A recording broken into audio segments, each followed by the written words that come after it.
Hey everybody, welcome back to the reptile room. We have a new clutch of snakes today that we're going to be setting up. This comes from Georgia. And Georgia is what's called a children's python. Now they're not called this because they're small, although they are quite small. They're called this because the man who discovered them in Australia was named John George Childrens. So mom's name is Georgia, dad's name is John, and they are children's pythons. And we can see she's got a nice, lovely little clutch for us here today. And she might be a little bit nippy because she doesn't like me coming for her eggs too much, but I'll just kind of sneak in behind her. Oh, she's being a good girl. Hey, sweetheart. Look at all those nice eggs. I don't see a single slug or bad egg amongst the lot. So I'm just going to take her and pop her in this little lukewarm bath with just a touch of soap. I want to get that egg smell off of her so that she stops thinking about incubating them and starts thinking about eating. So let's see what we have.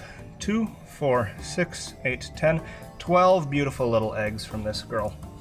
And she has glued them together a little bit, but before we move them, just going to make a little mark on the top of each one. This marker is not going to hurt the eggs or stunt their development, but it will let me know which way is up. You don't want to rotate reptile eggs.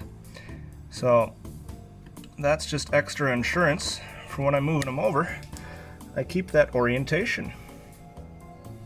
It's been a busy day for us here. Our hognose snake is laying her eggs as well. Now she didn't lay nearly this many and we got a bit of slugging out of her. I think 5 good ones and 5 slugs, but she got them all out and she's looking happy and healthy and she already wants food. Whereas Georgia here, it's probably going to be a couple days before she wants to eat again. These are a little glued together, but not too shabby.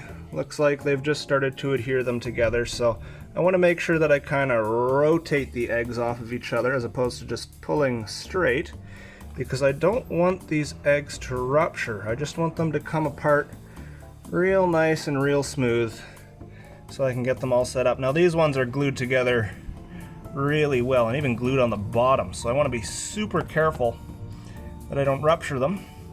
But being how glued together they are, I also think I'm going to leave these ones together.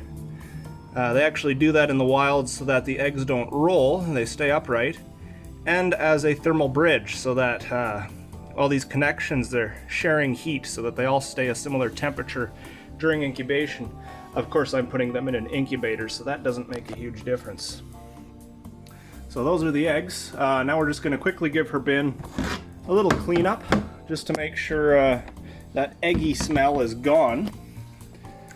And we'll get her set back up, get her back home so she can warm up again and forget about laying the eggs so she can start thinking about food.